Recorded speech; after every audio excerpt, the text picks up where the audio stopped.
Well, hello everyone.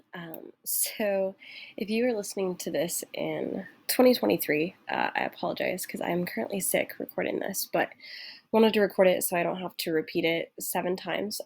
So just bear with me. I am hopeful that you'll be able to understand this, and this is a challenging piece, so I wanted to take the time to just record a video so that at least hopefully it will make a little bit more sense. So today we're going to be looking at freedom and Rabindranath Tagore.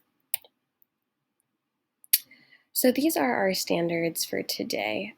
We should be able to determine a theme or a central idea of the text and analyze it. That means looking over the course of the poem, how it's going to emerge, how it's going to be shaped, and then ultimately provide just a quick summary of basically, hey, what did the poem say? You should be able to demonstrate an understanding of figurative language, word relationships, and nuisances in word meanings, aka just pick out the figurative language and the connection between the words and the lines and the stanzas. You're going to analyze a particular point of view or cultural experience reflected in a work outside the US, so that's why this is Rabindranath by Tagore. It's freedom that is outside of the US. And finally, we're going to go ahead and begin by just reviewing the agenda and assess standards for this lesson. So in this lesson, again, you're going to explore how the author Tagore began to develop a central idea in his poem Freedom and reflect on how he, and later we're going to look at Martin Luther King Jr.'s lessons from Birmingham jail, develop a common idea through the use of imagery. Students engage in evidence-based discussions, and you're going to complete a quick write to close the lesson.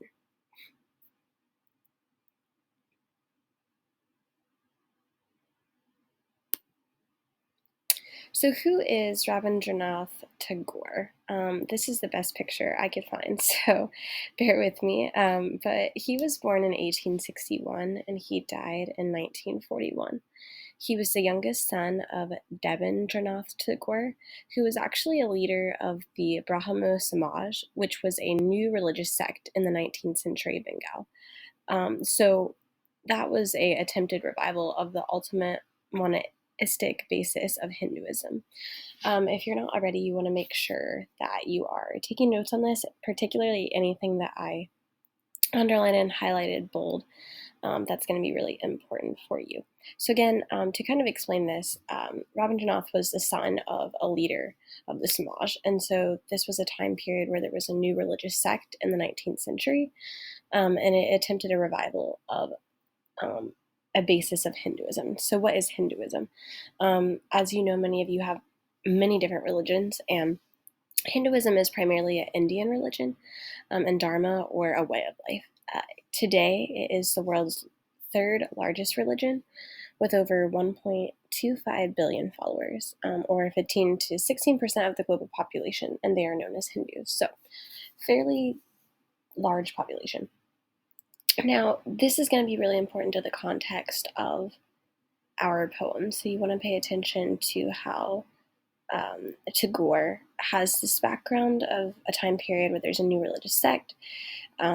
It's attempting a revival in a basis of Hinduism, and again, Hinduism is a way of life. So just some facts about Tagore. He was actually educated at home, so if you guys can imagine being homeschooled, but a little bit differently in the 18th, 19th century. So although at 17 he was sent to England for formal schooling, he actually did not finish his studies. So he, started going to school, was sent for formal schooling, and was like, just kidding, not going to finish that. So in his mature years, he actually managed the family estate. So probably pretty smart with math, science, finances, business, which actually increased his interest in social reforms. During this time, he was actually really good friends with Gandhi, which that's kind of cool because most of you probably know who Gandhi is, but he was the political father of modern India, and that was his devoted friend. Tagore was knighted by the ruling British government in 1915, but within a few years he resigned the honor as a protest against British policies in India. So what does that mean? Essentially, Tagore and Gandhi were really good friends. And so, because the government realized that Tagore was very intelligent with family estates, he was knighted. That means kind of inducted or chosen by the ruling British government.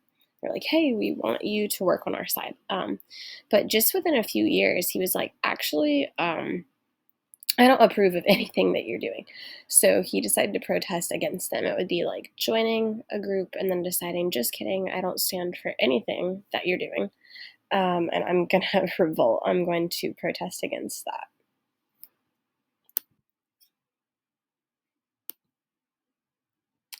Some additional facts were that Tagore actually had an early success as a writer in his early years. And so, in his native location, he was very successful. And so, they actually created a lot of translations of the poems that he wrote. And because of that, he became rapidly known in the West, not just where he was. In fact, his fame attained a luminous height, which was taking him across continents on lecture tours, tours of friendship, and for the world, he became the voice of India's spiritual heritage.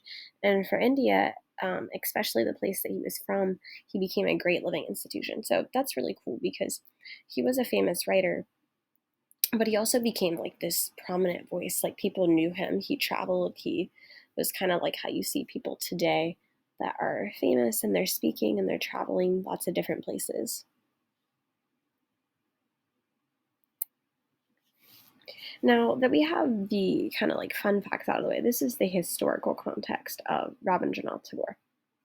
Okay, he was a Indian poet who lived from 1861 to 1941, and at that time, India was ruled by the British Empire. So those of you history buffs probably know what I'm talking about. The rest of you, it's okay, just hang in there. So at that time, India was ruled by the British Empire, and the Indians were greatly discriminated against. So Tagore might have been influenced by experiences of bigotry and prejudice, which is why we start with this before reading To Kill a Mockingbird, because while To Kill a Mockingbird deals with racial segregation and discrimination of African Americans versus whites, this is still showing discrimination and prejudice. So is Martin Luther King Jr.'s letter from Birmingham jail that we're going to look at. But this is a piece outside from the U.S. So he, living in India, was greatly discriminated because Indians were discriminated. Tagore participated in what was called the Indian nationalist movement. And again, he was a friend of Mahatma Gandhi, the political father of modern India. He was also knighted by the British government in 1915, but returned the honor a few years later as a protest, like I already said, against British policy in India. He may then have written about India's struggle for freedom or independence. Later, Tagore was the first Indian to be awarded the Nobel Prize for Literature in 1913. He was knighted in 1915. He also translated many of his own poems in his native language into English, which may have influenced his writing by placing him in between two cultures, which that's pretty rare for someone to be able to speak to both cultures. Well, not both, but like numerous cultures, which he was able to do that. So we have arrived at one of his famous poems, which is called Freedom by Rabindranath Tagore. Again, Tagore was one of the best known Indian writers who wrote both in his mother tongue and in English. He was a poet, a playwright, a novelist, a painter, an educator, and a musician. He translated a collection of his poems, which was published in 1912. Again, in 1913, he was awarded the Nobel Prize for Literature. He is the author of the Indian national anthem, as well as the national anthem of Bangladesh. And again, I'm obviously speaking quickly because I am sick and trying to get through this, but you need to pause these slides and video and write down the information, particularly, again, anything in bold, highlight, underline. You're probably going to see that again. So here is the poem Freedom from Tagore. Now I will spare you with my voice, so I'm not going to read this. Now I am going to click on this hyperlink, and I will warn you that the video has some music and is super cheesy, but the video actually does a good job of kind of explaining the context of this poem. So I'm going to go ahead and play that here. That way you can just continue watching. And then we'll go ahead and kind of read through this and break it a piece or break it apart piece by piece. that way, when you're doing your assignment in class, it'll make sense. So, again, you can totally make fun of the video, but you have to, again, remember this is from India. Their culture, beliefs for music, for everything is completely different. So I want to make sure that we're respectful of that. But here is the video. It should play. And you guys won't have to write down the poem or anything. I do have a hard copy of that for you with your questions and your assignments.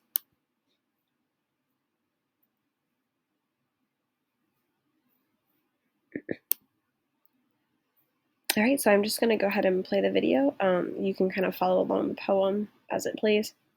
Again, this is quite odd sounding, but just pay attention to kind of the videos that go along with it, or the illustrations, and hopefully that'll help you.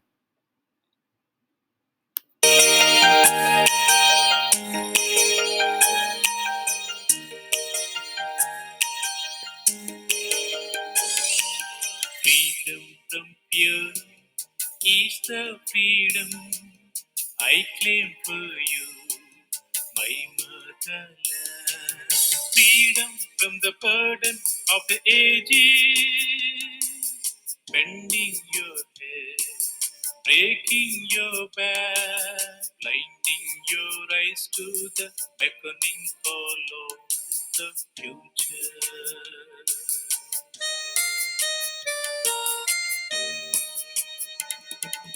Freedom from fear is the freedom I claim for you, my motherland. Freedom from the shackles of slumber waving, you fasten yourself in night stillness, mistrusting the star that speaks of truth, adventurous path.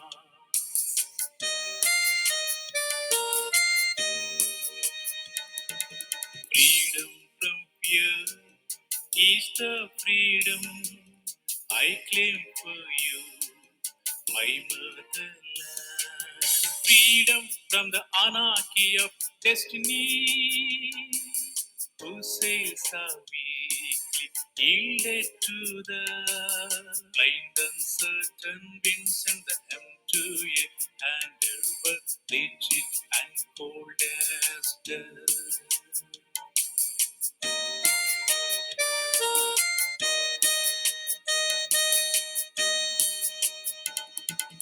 Freedom from fear is the freedom I claim for you, my motherland.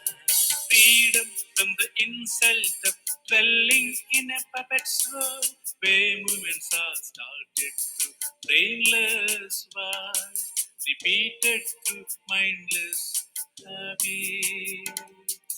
Wait, figures wait with patience and obedience for the master of show, to be stirred into a mimicry of life.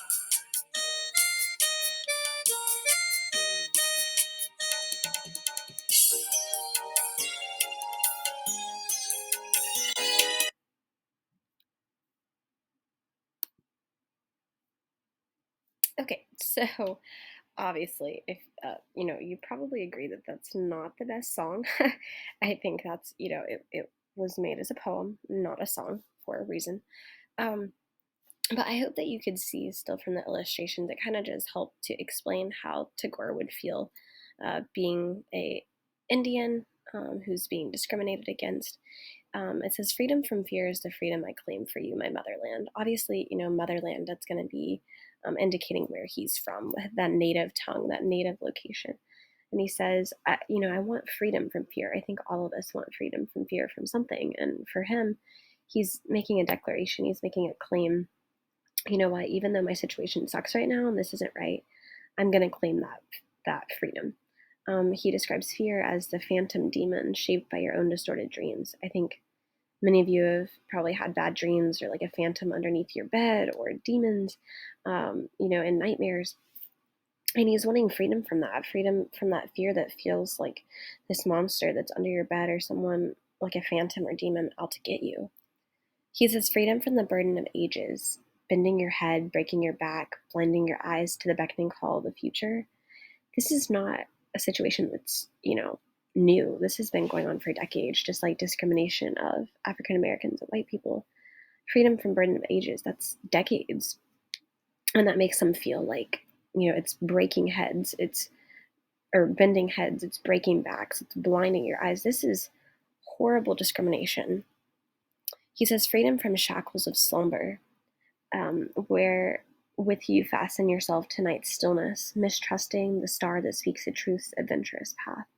He wants freedom from this discrimination that feels like shackles, like chains binding you down, something that shackles you to the darkness, to stillness where you can't see hope, where you see a star, but that star is misleading you. You can think about that connection to, when he was working with the government, that might have seemed like a star that speaks of an adventurous path, but then all of a sudden you realize that's destruction. That's you guys are discriminating what I am and the people I stand for.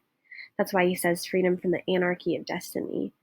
He's describing that government as, anarchy. It's a boat. It's sails that are weakly yielded to blind, uncertain winds. There's a wind just guiding them wherever the government wants to go, but not anywhere for their actual freedom. And the helm to a hand ever rigid and cold as death. Right. So we're using that like or as, that simile, cold as death. He's saying, gosh, this ruling by this government is just, it's frigid. It's a sailboat being driven wherever the heck it wants. And finally, puppets actually do creep me out. Look in that video, that was kind of creepy. But freedom from the insult of dwelling in a puppet's world, where movements are started through brainless wires, repeated through mindless habits, where figures wait with patient obedience for a master of show to be stirred into a moment's mimicry of life. Ultimately, Tagore wants freedom from the insult of dwelling in a puppet's world. He feels like he is just a puppet on strings. Maybe some of you feel like that someone or something is just dictating your every move. Your movements are started through wires. Someone else is moving you, repeated through mindless habits. You're doing the same thing every day without even thinking about it because somebody else is making your choices. Where figures wait with patient obedience for a master. You think about like the circus, a master of animals, or puppets, a master of the puppet. Someone is doing the talking and moving it. And he says to be stirred into a moment's mimicry of life. So that's kind of just a basic analysis. And what you guys are going to be doing is on your sheet of paper, you're going to have some group discussion questions. I just want you to go through each of these questions. You can pause the video, and you are going to be working with a partner. You're going to write down in full, complete sentences, and I put the lines with each question of the poem, so you'll be able to see that. But what image does Tagore use to describe fear at the beginning of the poem? How does the imagery used to describe fear change over the course of the poem? Think about things like simile, metaphor, what he's actually describing figuratively, literally, alliteration, hyperboles, extreme exaggerations, then hyperbole. 3, how does the imagery used to describe the motherland change over the course of the poem?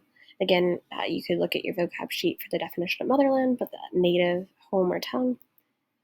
And then 4, how does Tagore use imagery to develop the relationship between fear and freedom? There is a huge contrast between what freedom is and what fear is, because I would argue that those are opposites.